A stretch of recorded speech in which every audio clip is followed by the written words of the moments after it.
A questão 91 da prova amarela do Enem 2024 falava o seguinte: o esquema representa um experimento feito com células do protozoário Amoeba proteus.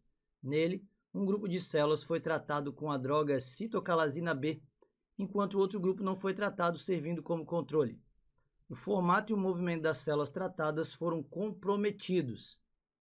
Então você tem aqui um grupo controle e aqui a ameba que foi tratada com a citocalasina B. E aí você percebe que o formato delas mudou, ó, o formato, e ele falou que o movimento das células também foi comprometido. Isso aqui é uma ameba.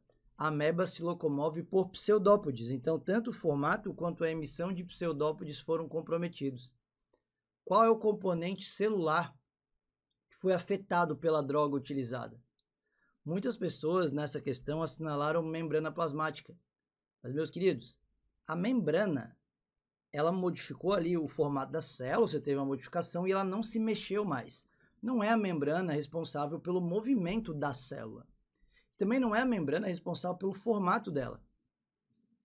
A membrana, óbvio que ela delimita a célula, ela protege, permeabilidade seletiva, mas a membrana é muito mole. Então, a sustentação, o formato que a célula tem, vem do citoesqueleto, vem de proteínas internas do citoesqueleto. É isso que confere formato, movimentação, faz o transporte de substância dentro da célula, promove a constrição para a divisão celular. Então, no citoesqueleto, você tem, por exemplo, microtúbulo, faz parte do citoesqueleto, a proteína tubulina, bem importante lá, por exemplo, para os processos de divisão celular, lembra? Para a separação das cromátides, dos cromossomos, muito importante isso. Os filamentos intermediários e os microfilamentos de actina. Os microfilamentos de actina são eles quem conferem o formato da célula, dão a sustentação da célula, e eles que também são responsáveis pela projeção dos citoplasmas chamados pseudópodes. Então, são esses microfilamentos de actina. Eles também vão ser importantes naquele processo de citocinese, lembra de separação das células lá na divisão celular? Aquela entrada ali para poder separar a célula em duas. Então, isso é microfilamento. Então, se você destrói os microfilamentos de actina, aquela ameba perderia um formato característico, ela não conseguiria mais realizar a sua fagocitose e emitir os seus pseudópodes para se locomover. O Enem já havia cobrado uma questão parecida com essa, só que aí ele também comparou o microtúbulo.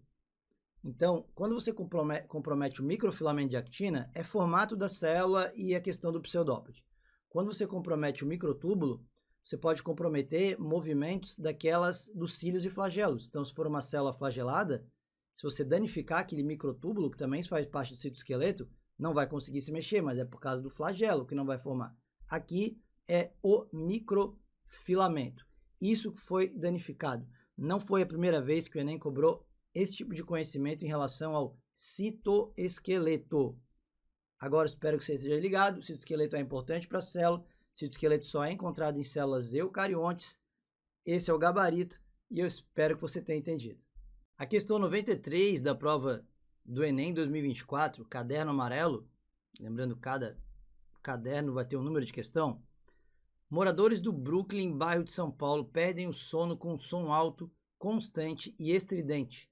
O barulho é causado por anfíbios anuros trazidos do Caribe, da espécie Eleutherodactylus johnstoni,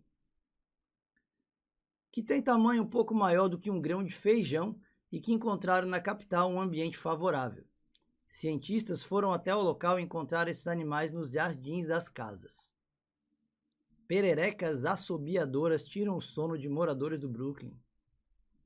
Ao emitirem o som estridente, esses anfíbios indicam que estão fora do seu hábitat natural. Meus queridos, os animais eles podem produzir som, você sabe disso, vocalizar. E pensa comigo os que você conhece que fazem isso. Talvez os mais famosos sejam as aves. Por que elas cantam? Elas cantam, às vezes, para comunicação, questão de alerta, de perigo, mas geralmente é para atração sexual, para cópula, para o ritual de acasalamento.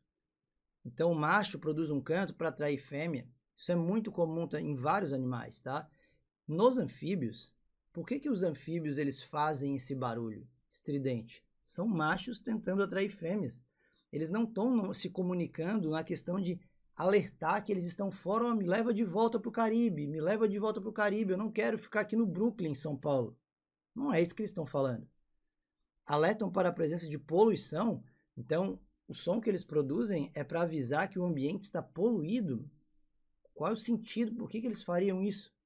Sinalizam a existência de superpopulação, então eles estão reclamando que tem anfíbio demais ali. Tem que tirar alguns dali, já está passando da conta.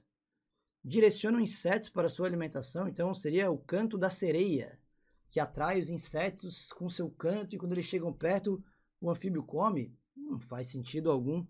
Atraem fêmeas para o acasalamento. Pô, meus queridos, é a única alternativa possível e viável, ainda que você não soubesse, que os anfíbios, como é que é o ritual de acasalamento deles. O que é o lógico de você imaginar que são os animais produzindo um som ali se não for para atração? Pode ser algum outro tipo de comunicação, sem ser atração para o acasalamento? Pode, mas nenhuma das outras alternativas ali, ele tentou descrever um outro mecanismo de comunicação entre eles. Pô, vai avisar que está poluído ou avisar que está superpopulação, não fez sentido. Indicar que estão fora do hábitat natural, agora direcionar inseto para eles.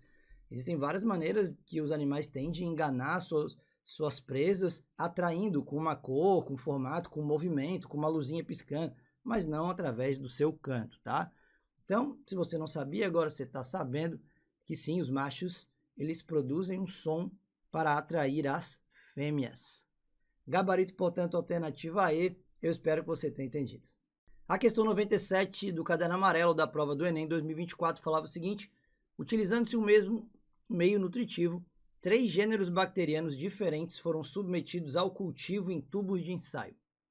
Após certo período de crescimento da cultura bacteriana em condições físico-químicas ideais, observou-se que o padrão de distribuição das células, representadas por pontos na figura ao longo dos tubos, era diferente em cada um dos casos. Em relação ao metabolismo energético, os micro-organismos presentes nos tubos 1, 2 e 3 são classificados respectivamente como. Então vamos lá. 3 gêneros, tá, galera? Diferentes aqui, ó. 3 gêneros diferentes de bactérias foram submetidos ao cultivo em tubo de ensaio. Então, você tem o gênero 1, 2 e 3. Eles tiveram condições físico-químicas ideais para o seu crescimento ali. E aí você teve a distribuição, cada um deles. Beleza. Pensa comigo. Isso aqui é um tubo, aqui tem um líquido, e o tubo está aberto, tá? O tubo está aberto. O ar, ele entra por aqui. E o ar, ele tem oxigênio. Você sabe disso. Em torno de 20% aí da composição da atmosfera, um pouquinho menos aí, é oxigênio. Então, o que a gente está observando? Isso acontece também no meio aquático, assim, tá? A camada mais próxima ao ar, a atmosfera, vai ter mais oxigênio penetrando ali. Então, os seres que precisam de muito oxigênio, eles podem ficar mais próximos da superfície. No tubo 1, todas as bactérias se concentraram nessa região superficial. Portanto, essas bactérias, elas precisam de oxigênio. Nenhuma delas é encontrada na camada intermediária e nem lá no fundo. Então, essa bactéria 1 aqui, ela tem um metabolismo aeróbio, obrigatório ali. Já a bactéria 2 é o oposto. Você concorda que você não encontrou nenhuma bactéria na camada superficial e nem na intermediária, velho? Então, elas fogem absurdamente desse contato com o oxigênio. Então, eles são aqueles seres que são anaeróbios obrigatórios. Não conseguem sobreviver na presença do oxigênio. Tranquilo? Já o 3, cara, o que você está observando? Você achou bactéria por tudo que é lado.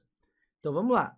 Nós temos, sim, uma concentração um pouco maior de bactérias nessa região próxima ao oxigênio. Mas depois, vindo para baixo, você encontra as bactérias espalhadas por todos os estratos ali, daquele tubo.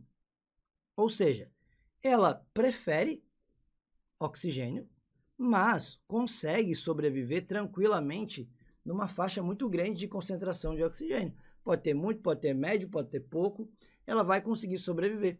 Isso mostra que ela não é um aeróbio obrigatório, preciso do oxigênio. É facultativo. Olha, se tiver tá bom, se não tiver também tá bom, me viro. Beleza? Casando as três informações, os três tubos, o primeiro, então, lembra, é aquele que obrigatoriamente precisa de oxigênio. Então, ele vai ser um aeróbio estrito. Estrito seria aquele obrigatório, tá? Tem que ser aeróbio. Então, a gente fica com duas, ó. Porque tanto A quanto a B quanto a D estão falando que o C é anaeróbio. Não, não é anaeróbio, ele está ali pertinho do oxigênio. Já o 2, lembra, aquele que não pode ter contato com o oxigênio. Então, quando a gente vai comparar C e E, a E está falando que ele é um anaeróbio facultativo, cara. Não, galera.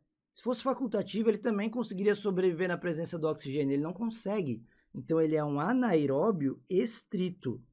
A gente já tem o gabarito, mas vamos ver se fecha com a última. Lembra que a última a gente viu que ele, se tiver oxigênio, ele consegue viver, se não tiver, consegue. Então, é um anaeróbio facultativo. Se tivesse aqui aeróbio facultativo, acabaria dando na mesma, tá? Porque aquele, tem oxigênio eu vivo, não tem oxigênio eu também vivo. Beleza? Então, esse conhecimento aqui, ele é bem importante. Eu espero que você tenha pego ali o esquema da questão, tá? Pode aparecer de novo, não é a primeira vez que isso cai na prova do Enem, e não é a primeira vez que isso cai em vestibulares normais, tradicionais. Essa mesma imagem já foi assunto aí de algumas questões, tá? Então, o gabarito dessa alternativa C, e eu espero que você tenha entendido.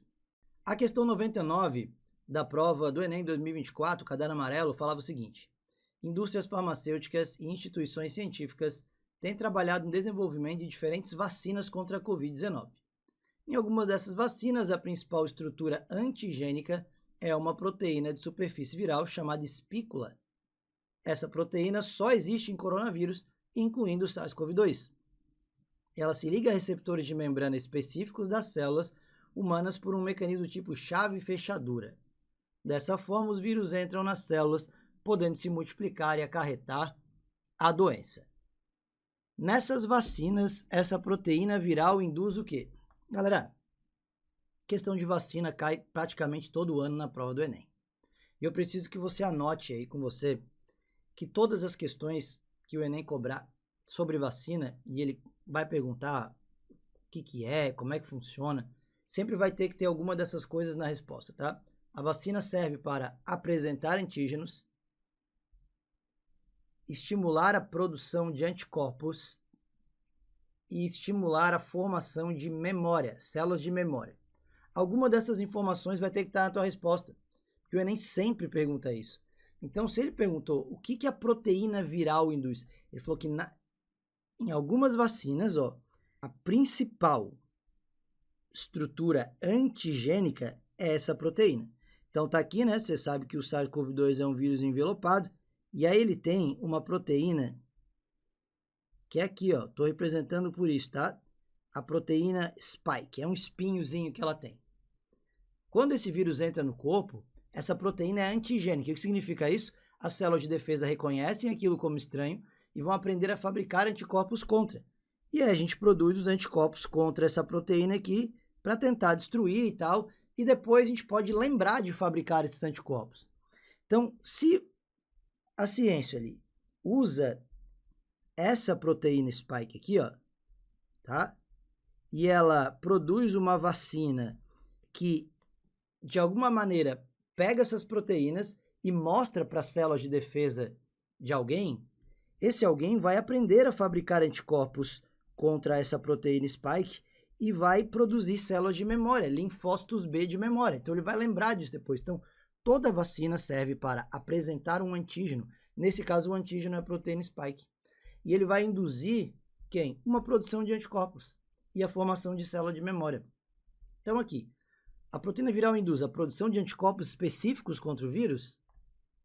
Com certeza. Imunidade passiva contra o desenvolvimento da... Imunidade passiva é quando você recebe anticorpos prontos, como num soro. Alteração genômica para a formação. As vacinas não mudam o nosso genoma, o nosso DNA. Não é assim que elas formam memória imunológica. Elas apresentam um antígeno para uma célula de defesa ele vai se ativar, ele vai fazer anticorpos e aí ele vai dar origem a células de memória que vão lembrar da produção desses anticorpos mais rápido da próxima vez. Neutralização direta dos vírus? Não. A vacina não vai chegar e neutralizar diretamente os vírus que já estão ali. Isso é um soro com anticorpos, né? Modificação dos receptores de membrana específicos para os vírus? Não. Então, a vacina não vai mudar a tua célula e fazer com que o vírus não entre mais nela porque mudou a tua célula. Não. Vai ensinar as suas células de defesa a fabricar anticorpos. Então, basicamente, todas as questões de vacina do Enem vão ser parecidas. Sempre vai ter alguma coisa nessa no gabarito. O gabarito aqui é a alternativa A e eu espero que você tenha entendido. A questão 105 da prova amarela do Enem 2024 falava o seguinte: o vírus linfotrópico de células T humanas tipo 1, HTLV1, é um retrovírus do mesmo grupo do vírus da imunodeficiência humana, o HIV. Ambos são transmitidos da mesma forma e infectam as mesmas células de defesa do organismo, os linfócitos T. A diferença entre eles é que o HTLV1 estimula o aumento da produção desses linfócitos, enquanto o HIV causa a destruição dessas células. Bem comum, né? Todo mundo conhece o HIV, conhece a AIDS, sabe que é um vírus que vai provocar uma imunodeficiência justamente por destruição das células. Então ele destrói a célula de defesa. Só que ele falou que o HTLV1 faz o contrário. Ele vai aumentar a produção dos linfócitos. Então, quando ele infecta, ele começa a fazer esses linfócitos se reproduzir demais. Uma possível consequência da infecção é o desenvolvimento do quê? Cara, AIDS esquece, né? Esquece. Diabetes, meus queridos.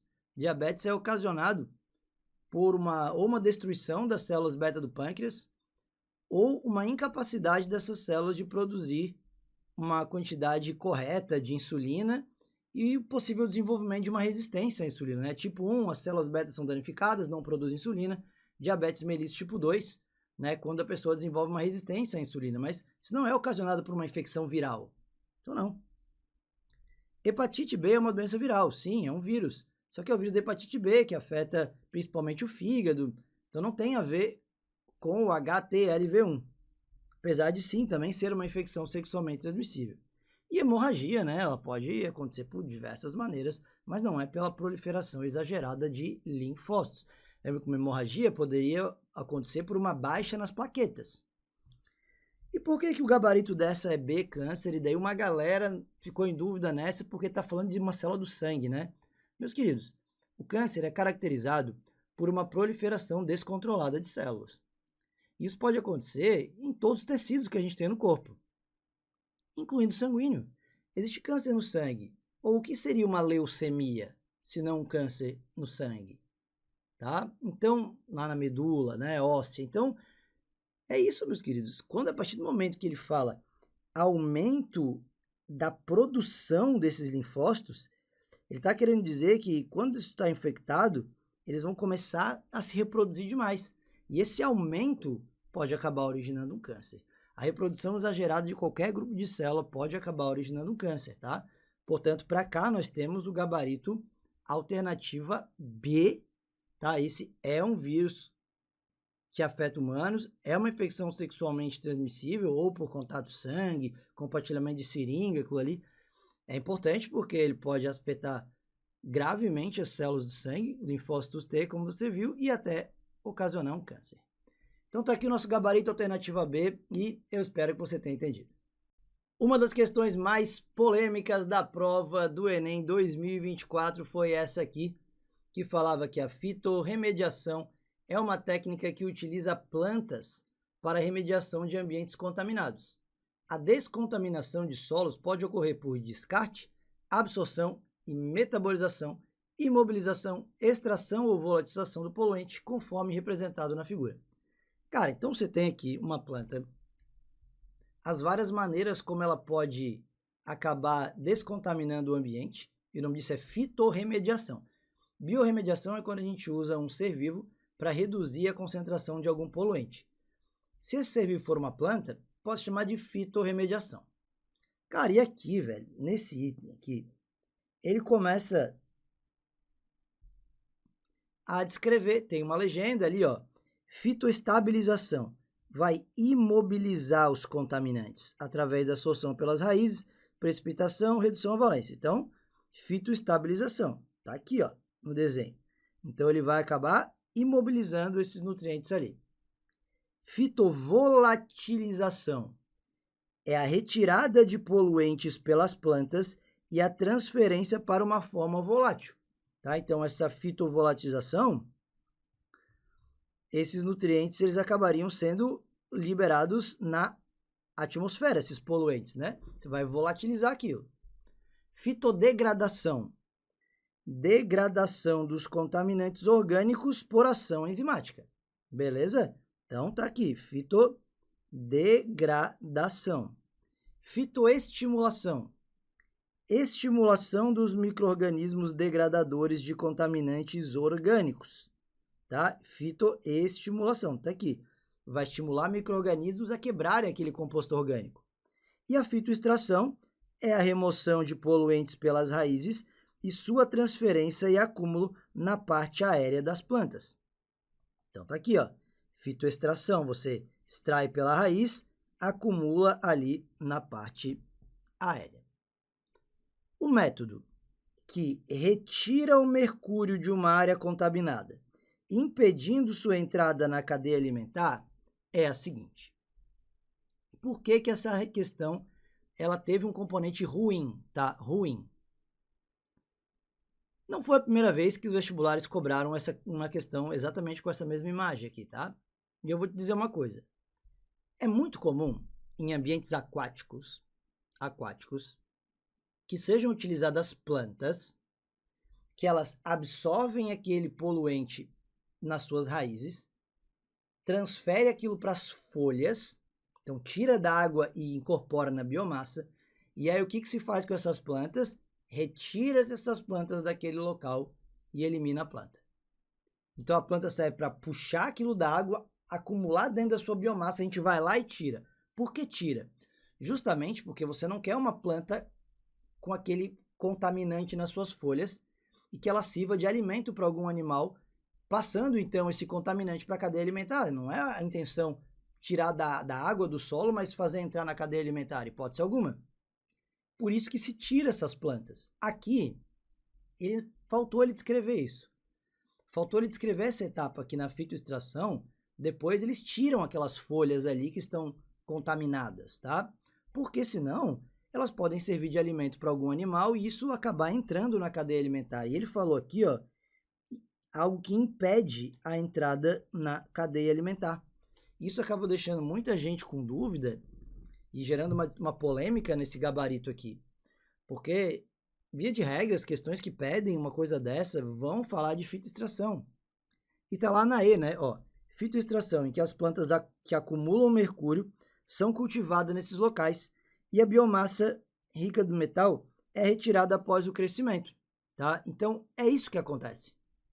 Você vai pegar aqui, ó, lembra, aqui, lá no enunciado ele não falou, não descreveu aqui que tem que tirar depois, mas quando ele for explicar, ele falou. Vamos ler de novo? Fitoextração, em que as plantas que acumulam mercúrio são cultivadas nesse local. Então, você tem planta que é acumuladora de mercúrio. Ela vai puxar pelas suas raízes aquele mercúrio, vai incorporar, vai transferir para a parte aérea, para suas folhas. E aí, ó, essa biomassa rica no metal é retirada após o crescimento. Então, ela vai crescer, vai começar a retirar, você tira aquilo ali. Eu acho que o enunciado podia ter falado assim, ó, dificultando sua entrada na cadeia alimentar. Porque enquanto a planta vai crescendo, se você não isolar essa planta do resto do ambiente, pode ser que algum herbívoro coma um pedaço da folha dela. Claro que você vai, depois que ela crescer, você tira, mas e durante o processo do crescimento? Onde você não tirou a planta ainda, sabe? Então, cara, coisa do português, né? Coisa do português, precisa botar dificultando sua entrada na cadeia alimentar e tal, né? Mas o gabarito, de fato, é a alternativa E. Nessa questão, muita gente ficou em dúvida com a B. Fitovolatilização, permitindo a retirada do mercúrio por plantas e a sua transferência para uma forma volátil. De fato, indo atrás de artigos, não é impossível de se fazer isso, tá? uma fitovolatilização do mercúrio. Apesar de não ser tão fácil volatilizar o mercúrio assim, não é impossível fazer isso. O problema, nesse caso, é que esse mercúrio ele seria tirado ali do solo, mas se ele volatilizar, ele vai ficar na atmosfera ali, né? E pode acabar contaminando da mesma maneira, pode acabar caindo com a chuva depois, precipitando. Então, você tira do lugar, meio que tira do lugar para colocar no outro, tá? Então, não foi algo muito bom ali. Beleza? Então, isso responde o comando, o método que retira o mercúrio de uma área, impedindo sua entrada na cadeia. Porque a fitoestabilização tá ali, ó, ficando o mercúrio disponível sobre a superfície das plantas. Pô, não pode deixar disponível. Deixou disponível, já era, né? A C fala em fitodegradação, com a degradação do mercúrio promovida por enzimas. Não, meus queridos, a gente não tem enzima para quebrar o mercúrio, não tem como fazer a degradação. Lá na legenda ele falou degradação de contaminantes orgânicos. Esses podem ser degradados, tá? É igual fitoestimulação. Remoção do mercúrio pela ação de micro-organismos presentes nas raízes que absorvem e mobilizam. Não, velho.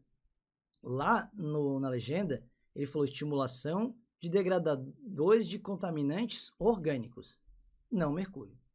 Beleza? Por isso que está aqui o gabarito dessa questão, apesar de ser uma questão que muita gente ficou em dúvida, é a alternativa E, e eu espero que você tenha entendido. A questão 113 da prova amarela do Enem 2024 falava o seguinte: o desenvolvimento da biotecnologia e da clonagem gênica em procariotos fez com que a produção de proteínas se tornasse mais intensa, rápida e econômica. Para a produção de hormônios, enzimas e proteínas de resistência a drogas, uma variação da técnica de reação em cadeia pela polimerase, a famosa PCR, utiliza a enzima transcriptase reversa, que sintetiza moléculas de DNA complementares a partir de fitas de RNA. Nesse contexto, essa técnica é importante para detectar genes expressos, plasmidiais, bacterianos, dominantes ou autossômicos. Lembra, meus queridos, para que você produza uma proteína, você precisa passar o DNA para um RNA mensageiro. Depois, esse RNA mensageiro será traduzido em proteínas. Então, é assim que se produz uma proteína.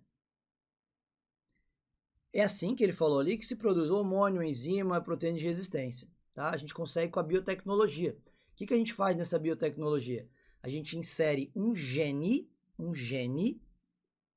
num plasmídio bacteriano, por exemplo, a bactéria vai produzir aquilo para você. Temos um problema, que a questão nem chegou a explicar, mas eu vou te falar. Não sei se você lembra, mas o nosso DNA, ele é formado por sequências chamadas de introns e exons, tá? Introns e exons. Os exons são as sequências codificantes. São aquelas sequências que elas carregam, de fato, uma informação para a produção de uma proteína. Então, imagina que isso aqui seja um DNA, e você tem aqui as sequências de exons, que são aquelas sequências codificantes, e aqui, ó, as de intron. Intron, ele não tem informação para a produção de proteína, tá? Não tem. São sequências chamadas não codificantes. Acontece que quando a gente passa para um RNA mensageiro, tudo aquilo vai ser passado para o RNA mensageiro.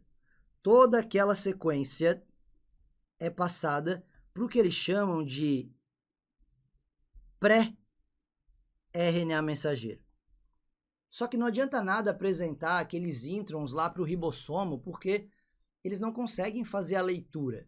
Então, existe uma coisa bem importante, chamada de processamento desse RNA mensageiro, que do inglês eles chamam de splicing, que é tirar.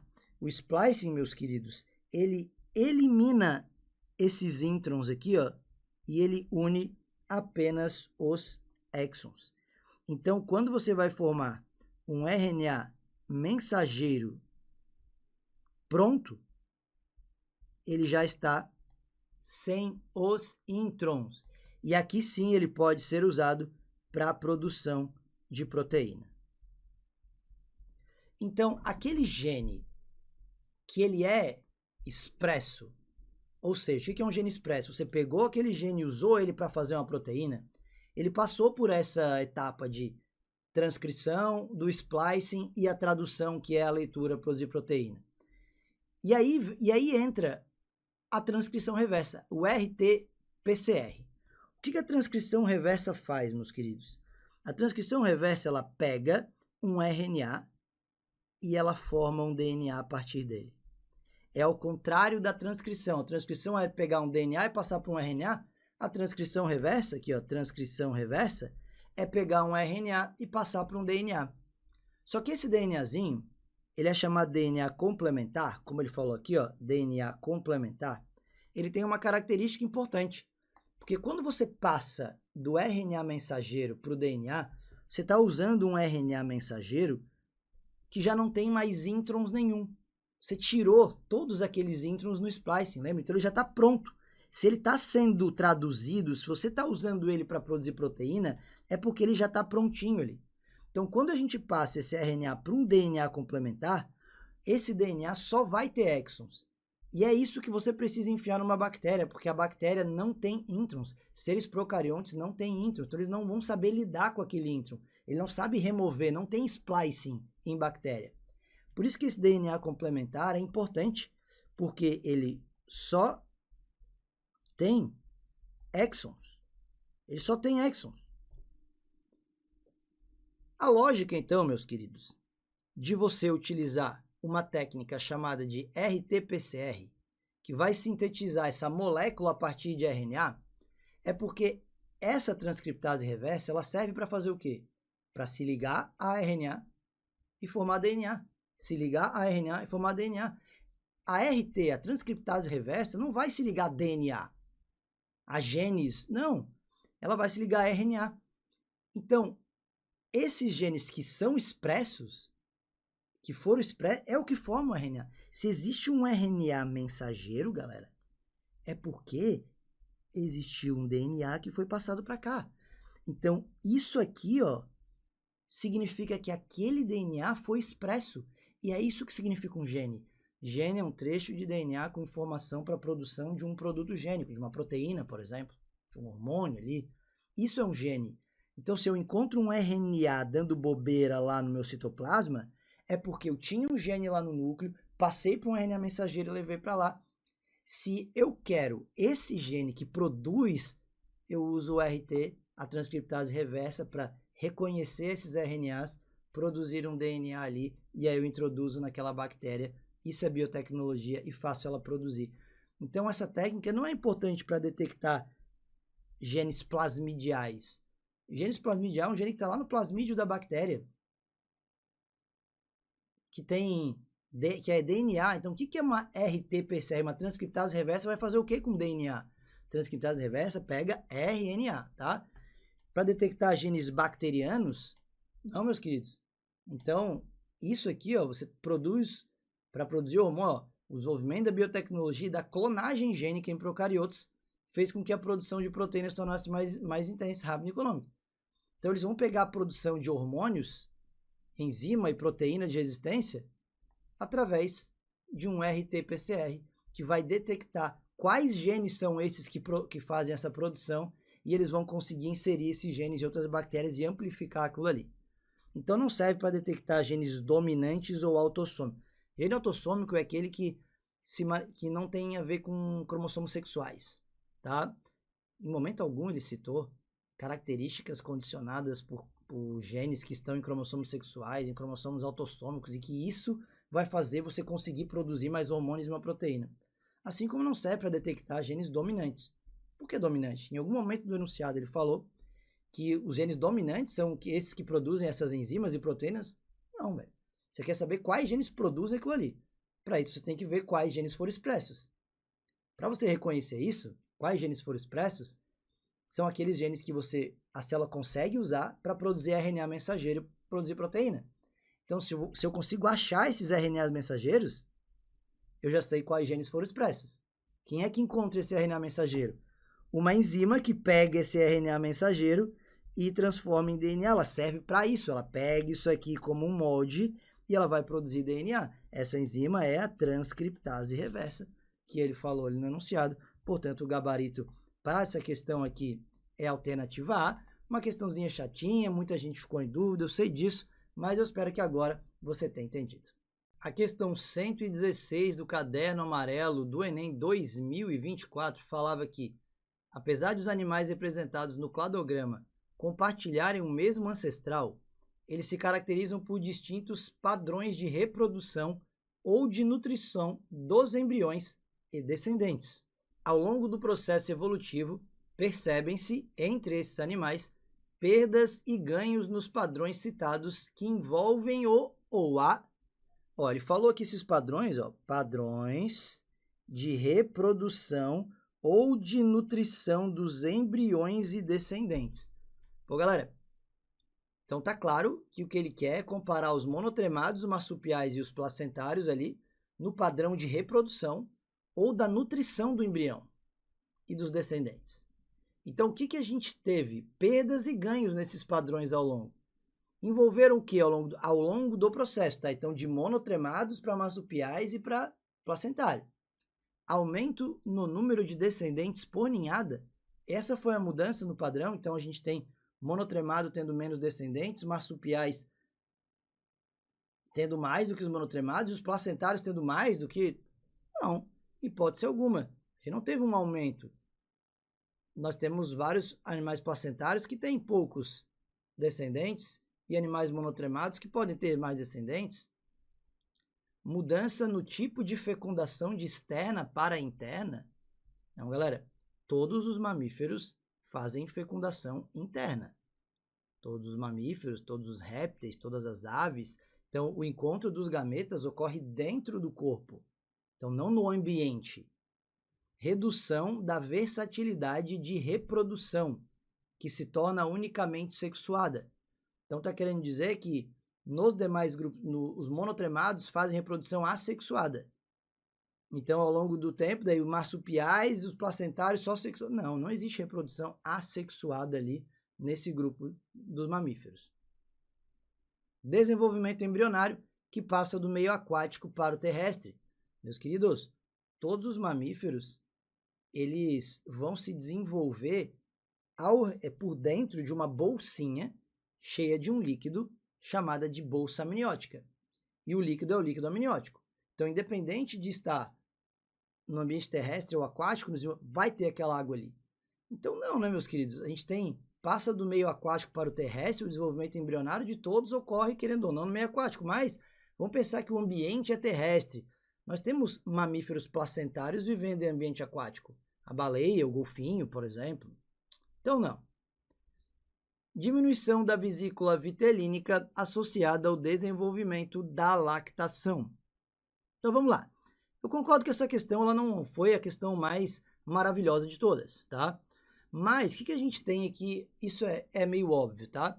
Os monotremados, que é o ornitorrinco, eles são ovíparos, tá, galera? Lembra? Eles colocam ovos. Essa foi a grande mudança ao longo da escala.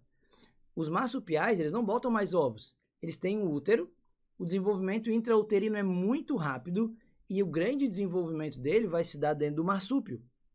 Lá no marsúpio, ele vai ter o mamilo, a fêmea, para que o filhote já comece a mamar. Ainda no estágio embrionário, bem tosquinho, ele já vai começar a mamar. Ou seja, o filhote do ornitorrinco depende totalmente dos nutrientes que existem dentro do ovo, totalmente.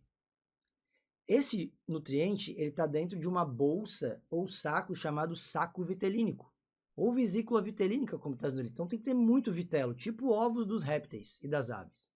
Já os marsupiais não botam mais ovos. Então eles não têm mais aquela vesícula vitelínica porque ele vai mamar, velho. O embrião já mama. Tá? A nutrição do embrião dos marsupiais já é através do leite. Já nos placentários, a nutrição se dá através da placenta. A nutrição do embrião ali, depois no feto, se dá através da placenta. Depois que ele nasce, tem o leite. Então, todos vão ter leite. Até o ornitorrinco vai se alimentar do leite depois. Só que a diferença é que enquanto ele era o embrião, era vitelo do ovo. O marsupial já é leite, porque desenvolvimento na vida intrauterina é bem pequeno, então ele vai ter pouco nutriente ali, então já vai para o marsúpio e já se alimenta de leite logo que nasce, muito rápido isso. Os placentários têm a placenta e depois o leite. Então a gente teve sim uma diminuição muito grande da vesícula vitelínica, porque tem uma outra coisa nutrindo. Nos marsupiais o leite, nos placentários a placenta, depois o leite. Então o gabarito para essa, a única, apesar de não ser, nossa, questão maravilhosa, muito bem formulada ali e tal, a única alternativa possível para essa questão é a E. Gabarito, portanto, alternativa E, e eu espero que você tenha entendido. A questão Enem 127 do Caderno Amarelo da prova de 2024 falava o seguinte: as autoridades sanitárias brasileiras têm se preocupado muito nos últimos anos com o aumento da ocorrência de doenças transmitidas por mosquitos, principalmente arboviroses, como chikungunya e zika, que se tornaram epidêmicas ou endêmicas em áreas urbanas. Parte de uma análise da relação entre urbanização e a incidência dessas doenças está representada no fluxograma. O que a gente tem no fluxograma, então?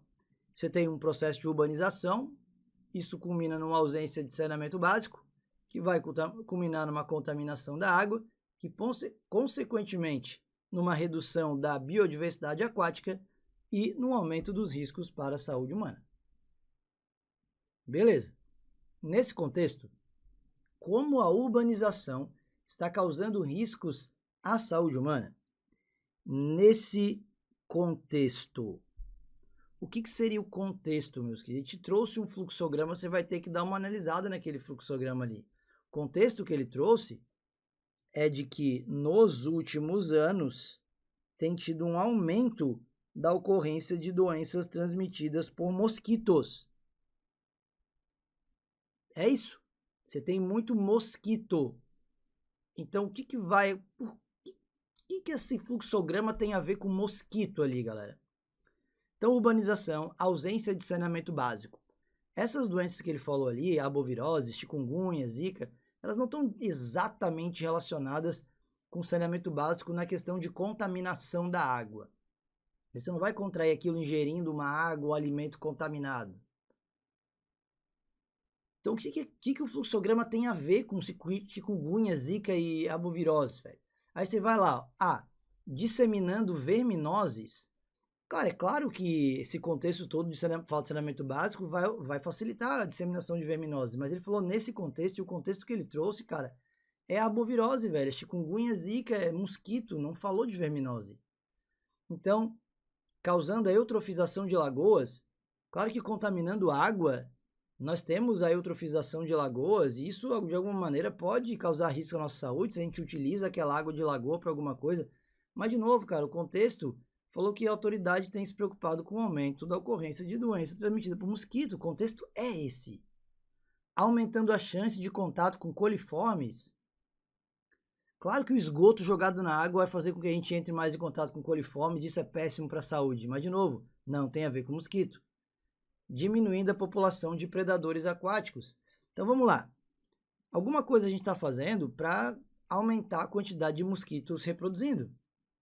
Mosquitos reproduz e a fêmea coloca os seus ovos e as larvas se desenvolvem no ambiente aquático, na água. A única coisa do fluxograma que fala nisso, que tem a ver com mosquito, redução da biodiversidade aquática. Porque se você reduz a biodiversidade aquática, você tira a oportunidade de existir algum predador daquelas larvas do mosquito. Que agora não tem mais biodiversidade ali. O predador morreu, foi embora. Então, diminuindo a população de predadores aquáticos, sem dúvida alguma, os mosquitos vão se reproduzir mais, sobrevivem mais ali. Então é isso, cara. Nosso gabarito é D. A última fala, aproximando as pessoas das áreas de ocorrência de mosquito. Em que local aqui, que não falou nada no fluxograma relacionado à aproximação das pessoas. Se tivesse um desmatamento, aí com certeza. Porque no desmatamento as pessoas vão por meio do mato para desmatar aquilo ali, aí elas se expõem mais aos mosquitos.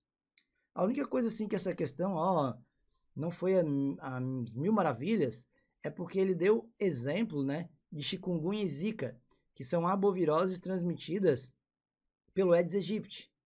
O Aedes aegypti, ele é um mosquito que se reproduz em água parada, de construções, né, tipo pneu, tampinha, né, você sabe isso aí. caixa d'água ali abandonada, enfim, nesses ambientes, naturalmente, nós já não teríamos predadores aquáticos, uma biodiversidade, né? Agora, claro, para aqueles mosquitos mais silvestres, né, que podem ser vetores de outras doenças, sem ser chikungunya e zika, pega uma febre amarela, por exemplo, pega uma malária, né, que não é vírus, é uma protozoose, mas tudo bem. Aí, beleza, a gente tem essa característica de diminuição de predadores aquáticos como um problema, assim.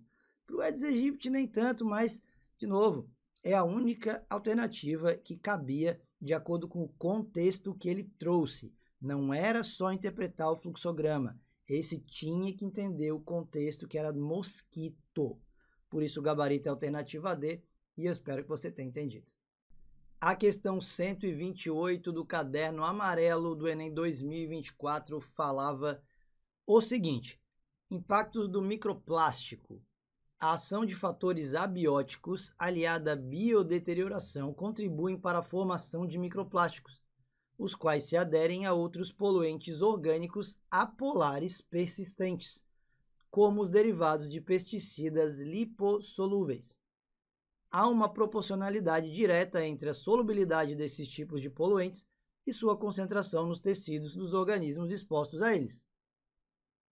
Em animais vertebrados, essa associação de poluentes será preferencialmente acumulada em qual tecido? Pô, galera, essa era uma questão que era para ser fácil, tá? Por quê? Porque ele falou, primeiro, que esses poluentes orgânicos são apolares.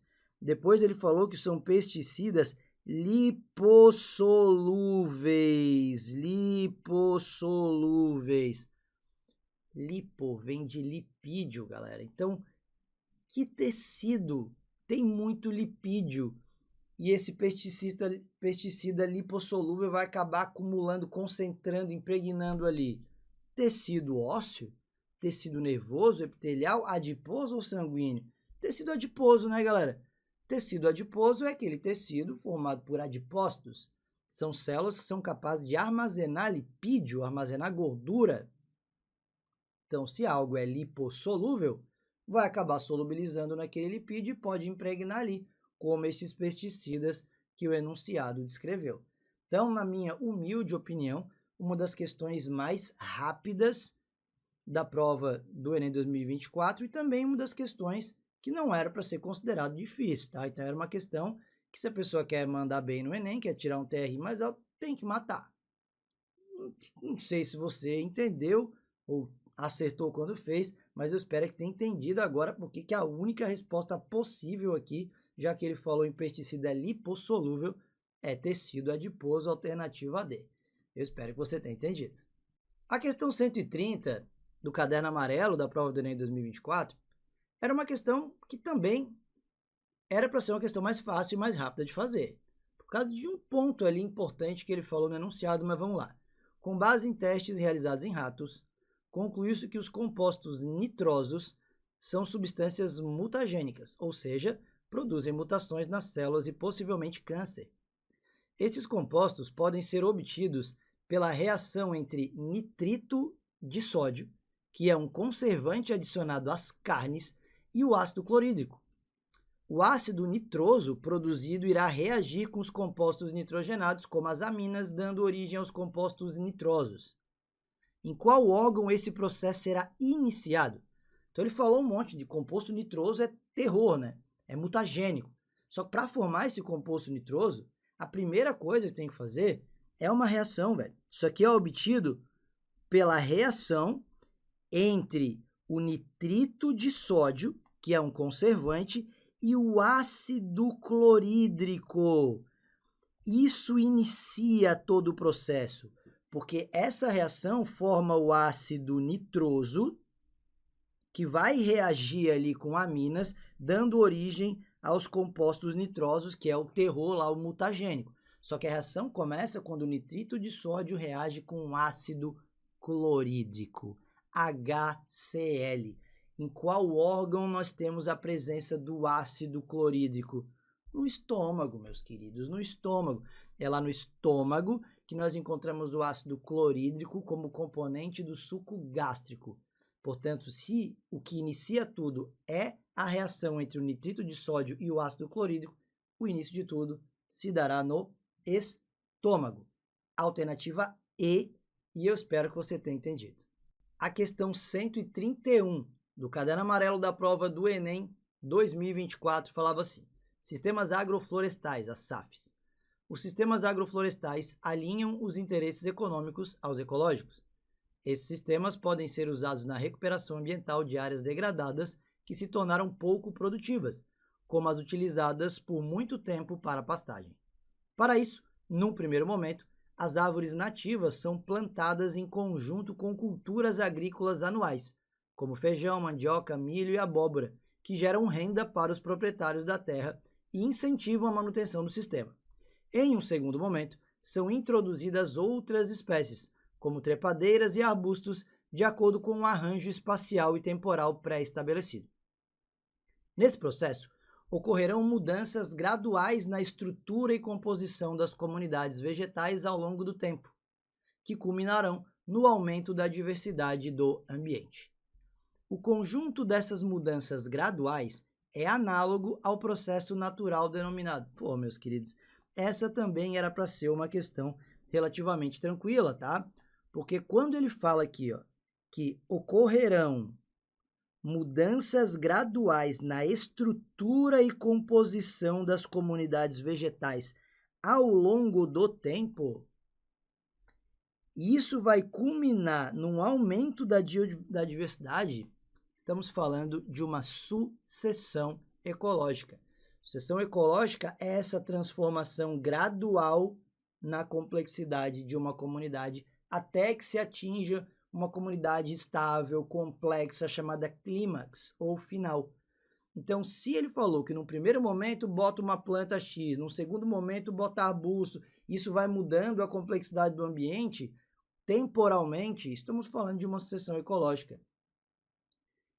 Ele até citou em algum momento ali que vai plantar feijão, mandioca, milho, depois pode trocar para outra. Rotação de cultura é isso, tá? Você, numa estação, planta uma coisa, depois vai com outra, você vai rotacionando a cultura para que não esgote sempre o mesmo nutriente do solo, sabe? Isso é bom às vezes. Só que não é isso que ele falou. É análogo ao qual processo natural. Rotação de cultura é o que a gente faz, a gente planta o que a gente quer. Coevolução específica, adaptação por seleção ou convergência adaptativa. Não, meus queridos, sucessão ecológica. Essa também era para ser uma questão um pouco mais fácil, já que sucessão ecológica é um assunto de ecologia que cai bastante aí nas provas. Tem a ver com recuperação de áreas degradadas, como essa que ele citou ali, área que foi utilizada por muito tempo para pastagem. Portanto, para essa questão, gabarito alternativa B, e eu espero que você tenha entendido.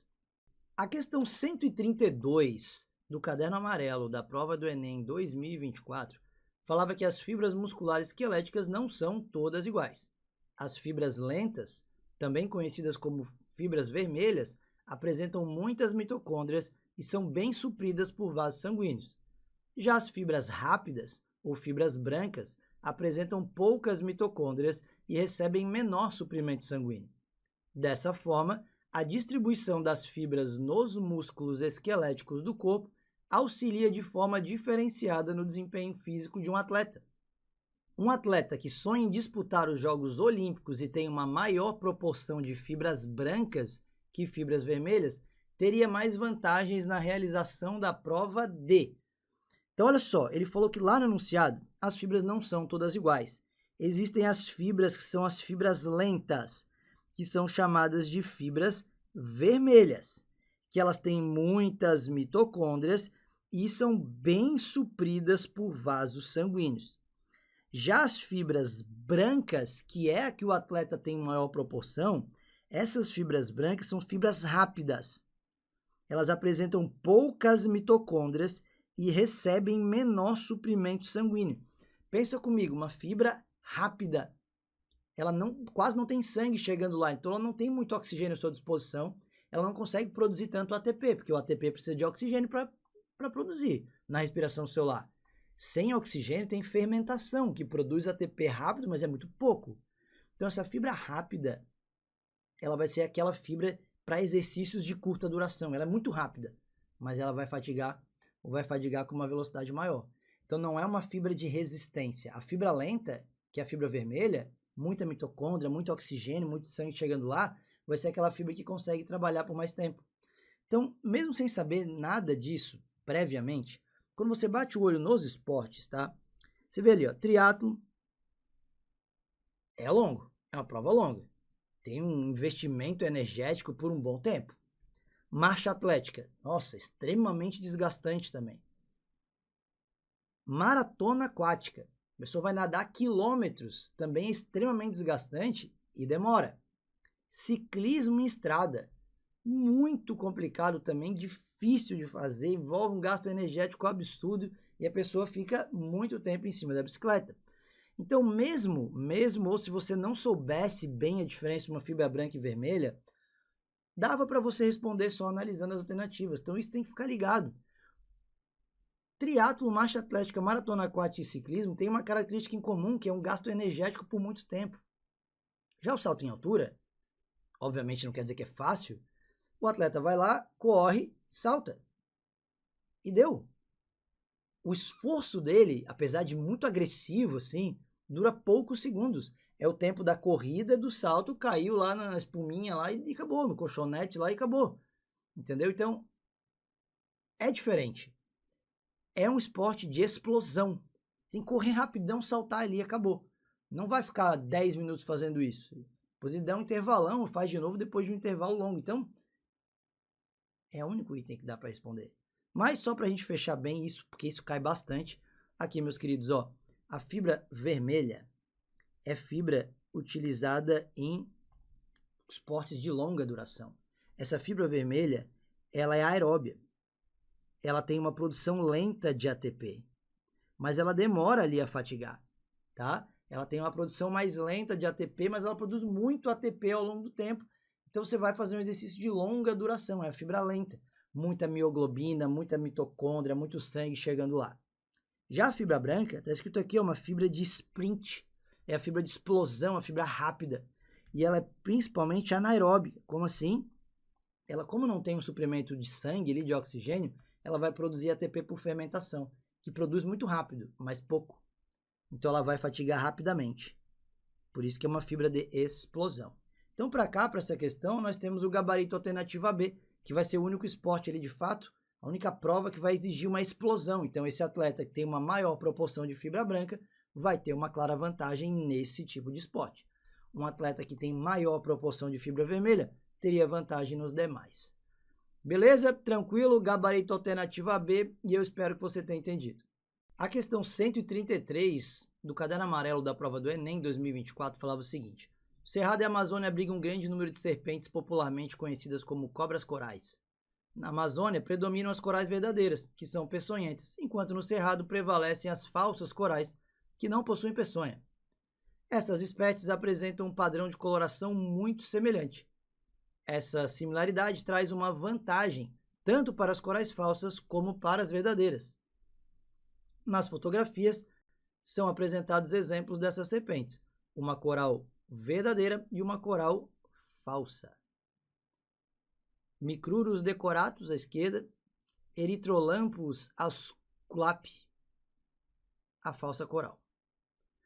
Qual é a vantagem dessa similaridade para as falsas corais?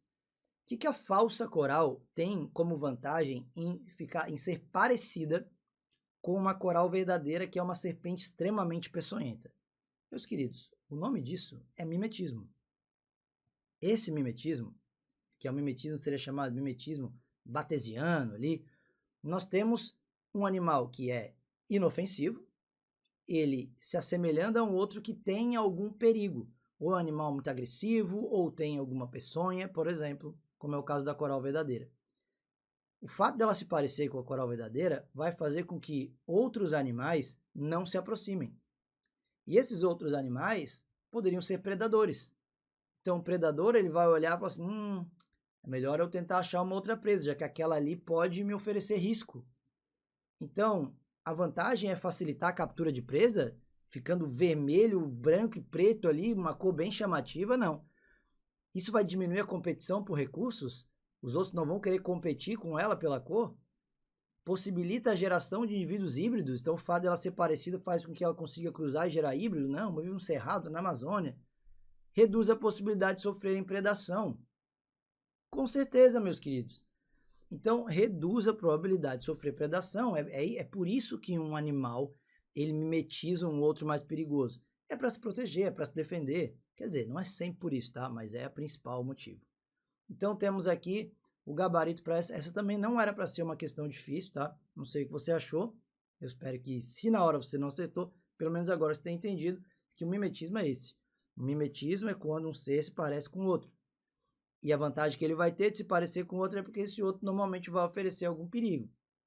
Existe quem faz mimetismo para aumentar a predação? Existe. Existe aranha que mimetiza formiga para que os outros pensem que ela é uma formiga, cheguem perto, ela vai lá e come. Pode ser também, mas não é o caso aqui. Aqui realmente é para fugir de predadores, gabarito alternativa D, e eu espero que você tenha entendido. A questão 134 do caderno amarelo da prova do Enem 2024 falava o seguinte: o exoesqueleto dos crustáceos é formado por quitina e impregnações de sais calcários, e por isso é mais duro quando comparado com o exoesqueleto de outros artrópodes, como dos insetos, por exemplo. Esse revestimento externo confere proteção, mas, por ser duro, limita o crescimento desses animais. Para superar essa limitação, o exoesqueleto deve ser, meus queridos, isso aqui vale para todos os artrópodes. Os artrópodes têm exoesqueleto de quitina ou quitina e mais outra coisa, não interessa. O que interessa é que o exoesqueleto limita o crescimento. Ele não deixa o animal crescer, expandir. Então, todos os artrópodes, para poderem crescer, têm que abandonar o exoesqueleto antigo e produzir um novo.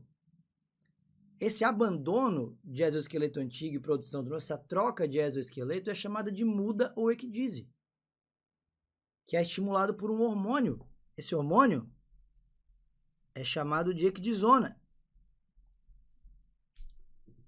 Então, o exoesqueleto deve ser formado somente na fase adulta? Não, o exoesqueleto vai ser formado ali. Tudo bem que alguns crustáceos vão ter um estágio larval, daí vai ser mais flexível, mas o exoesqueleto não é só na fase adulta. Fragmentado para expansão nas áreas, então vai se quebrar só nas áreas de articulação? Não, ele troca, velho. Procura aí vídeos, bota aí caranguejo ecdise, siri ecdise, bota aí, você vai ver. Ele sai inteiro daqueles exoesqueletos. Modelado continuamente para ajuste, não, ele não cresce à medida que o animal cresce, tá? Ele é muito rígido, ele tem que trocar. Substituído por meio de mudas que ocorrem periodicamente, perfeito. Muda ou ecdise é o nome do processo que todo artrópode para poder crescer vai ter que passar. Tem gente que não respondeu essa porque não sabia que com crustáceo, com caranguejo, também acontecia ecdise, achava que era só com besouro, só com inseto. Não, artrópodes. Impregnado por pequena quantidade de sais para sua distensão. Não, tem bastante ali, sais calcários, para deixar rígido, não é para facilitar a distensão. Então, portanto, o gabarito aqui, alternativa D, e eu espero que você tenha entendido. Vamos para a última. A questão de genética do Enem, que era uma questão que falava de daltonismo, uma herança ligada ao sexo, falava o seguinte: um dos exemplos mais conhecidos de herança recessiva ligada ao cromossomo X é o daltonismo. Como em qualquer distúrbio recessivo ligado ao cromossomo X, existem muito mais homens apresentando fenótipo com esse tipo de daltonismo do que mulheres. Um casal formado por um homem não daltônico e por uma mulher gestante, também não daltônica, mas portadora do gene recessivo para esse tipo de daltonismo, está esperando um bebê. Então vamos lá. Em uma das consultas de pré-natal, o casal recebeu um heredograma que contém todas as possibilidades de genótipo para esse bebê. E ele vai querer que você selecione a alternativa que continha esse heredograma. Mas eu vou montar ele com você aqui. Vamos montar esse heredograma junto, cara. Ele falou que o casal, vamos lá. O casalzão aqui, ó, ele é formado por um homem não daltônico. Então vamos lá. Homem não daltônico, ele, olha a legenda, tá aqui, ó. Ele não vai ser preenchido nada, tá? A mulher gestante não é daltônica, mas ela é portadora. Então, você tem aqui, ó, uma mulher que ela não é daltônica, então você não vai pintar, mas ela é portadora. Você veria assim, ó, tá? Ela é portadora. Qual seria o genótipo dessa galera aqui? Vamos já botar ela, ó. Esse cara aqui é XY e essa mulher aqui é XX, tá? Beleza? Tudo certo? Lembra que o alelo para o daltonismo é recessivo. Vou até colocar em azul aqui, ó. Ele é recessivo. Então, se esse homem não é daltônico, é porque ele não tem o alelo do daltonismo. Então, ele é XDzão, tá? Ele não tem o daltonismo. A mulher não é daltônica, mas ela é portadora. Então, ela é XDzão, XDzinho. Agora, como ficam as possibilidades de filhos desse casal aqui? Seguinte, rapaziada. Se nós viermos na construção do quadro, você nem precisava construir o quadro para esse aqui, mas tudo bem. Vamos lá, estou resolvendo aqui com vocês. Vou fazer de conta que você tem um pouco de dificuldade em genética, então vamos lá. XY por parte do pai, XX por parte da mãe. Quais são os genes? XDzão, aqui é XDzão, XDzinho. Beleza. Podemos ter uma menina juntando esses dois X, menina juntando esses dois X, um menino aqui e um menino aqui. Distribuindo os genes ali, ó, nós poderíamos ter uma menina XDzão, XDzão, uma menina XDzão, XDzinho, um menino XDzão, Y, ou um menino XDzinho, Y. Então, agora vamos lá, meus queridos. Vamos pegar todas essas possibilidades e construir um cladograma, porque ele falou o seguinte, ó. Ele falou que uma consulta pré-natal, o casal recebeu um heredograma que contém todas as possibilidades de genótipos para esse bebê. Genótipos e fenótipos para esse bebê. Então, é o seguinte que ele fez aqui. Vamos lá. Ó, menina, menino, menino. A menina, ou ela é normal, Dzão, então ela não vai apresentar nada, não vai pintar, não vai preencher nada, ou ela é portadora. Então você vai encontrar isso aqui, ó. Não tem como uma filha desse casal ser daltônica. Por quê? Porque o pai sempre vai mandar o XDzão, o pai não é daltônico. Então ele sempre vai mandar XDzão para as filhas. Então o máximo que a filha é portadora. Já nos meninos, no filho, você vai ter um que não é daltônico, que é esse aqui, ó, XDzão Y, mas o outro é daltônico. O outro, você vai encontrar ele pintado assim, ó. Lembra que tá lá na legenda, né? Você vai encontrar um homem daltônico aqui. Justamente que é aquele XDzinho Y. Esse era o XDzão Y. Essa é a XDzão XDzinho. E essa aqui é a XDzão XDzão. Então, essas são as possibilidades de filhos. Primeiro, você vai ter que identificar o casal. O casal, o homem não é daltônico e a mulher é normal portadora. Nos filhos, as meninas não podem ser daltônicas. Ou vai ser normal, ou vai ser normal portadora. Já os meninos é 50-50. Ou ele é normal, ou ele é daltônico. Então, agora você vai pegar as alternativas e vai procurar qual tem o heredograma que se encaixa nisso. Então, casal, não todos vão estar certos, né? A, B, C, D e E, todos estão certos aqui no casal. O problema, meus queridos, é que você vai encontrar aqui, por exemplo, no E, menina daltônica, sabe que não rolou pelo que a gente viu. Aqui você vai encontrar todos os filhos, homens daltônicos. Na C, não tem nenhum filho daltônico e não tem nenhuma mulher normal, só normal portadora, então você sabe que não é. Aqui na A, o erro é dizer que a menina pode ser daltônica e não pode, ou ela é normal, ou ela é normal portadora. E aí, se você vai analisar tudo isso aqui, a única coisa que nos resta, pelo que a gente analisou no quadrinho e tudo, é o cladograma não, o heredograma B, né? Você tem o casal, as possibilidades para a menina, ou normal portadora, e para o menino, ou normal ou daltônico. Questão clássica, interpretação de heredograma Herança ligada ao sexo, que é uma das que mais caem em vestibulares no geral e numa prova do Enem. Gabarito alternativa B, e eu espero que você tenha entendido.